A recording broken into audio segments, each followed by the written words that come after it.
There really has been a dramatic evolution in the technologies that are used to create visual effects for films. This is really the future of more or less everything. Content on the internet, entertainment, gaming, how we do Zooms, work, school, will all involve content that's deeply personalized. I'm going to show you some magic. That experience is going to be driven by generative AI models trained on data from the real world. We're creating a technology that can output something creative, but it could be used for good or for bad, or it could be strange or uncomfortable.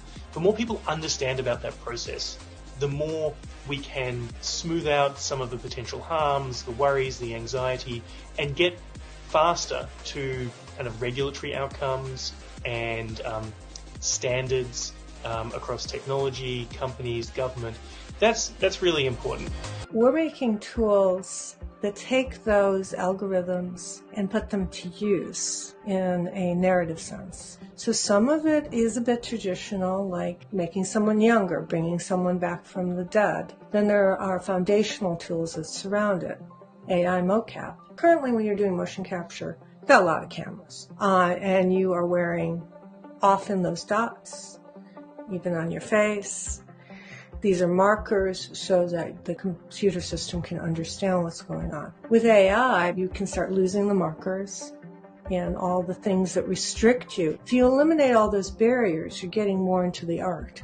You're allowing yourself real access to acting and the interaction between the director and the actor. So at Metaphysics, we create content that's generated by AI that looks exactly like the real world, so that you can't tell the difference really.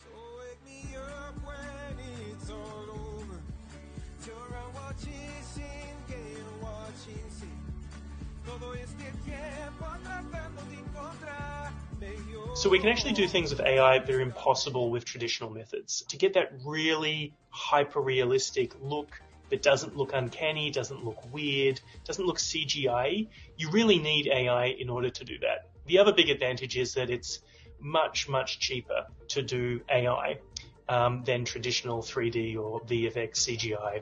I would say there's probably not a project at ILM that's not leveraging some amount of AI and machine learning in one way or the other. It might be as straightforward as using an AI-based denoiser, which would be like analyzing the image and getting rid of noise in a very fast way so the artist can iterate, or it might be as complicated as doing an entire face swap and using many AI algorithms to recreate that face on a different performer. On Book of Boba Fett, when we were doing the young Luke Skywalker, one of the ideas that Jon Favreau had and we were able to execute for him based on some of these new technologies was our artists were actually able to take the casting tapes when we were trying to find the best look-alike for young Mark Hamill.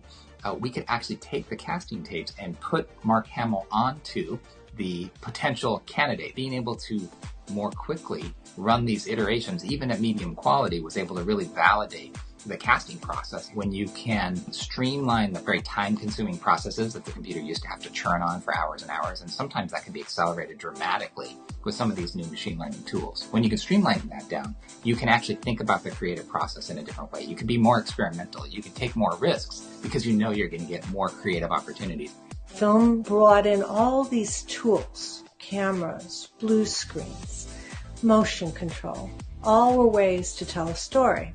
AI is part of that continuum. For an artist, it opens up all these possibilities. If you can cross the uncanny valley with AI, and you have the audience buying into this and believing it, then you can take them on another path. I mean, it just opens up the narrative and the artistic expression.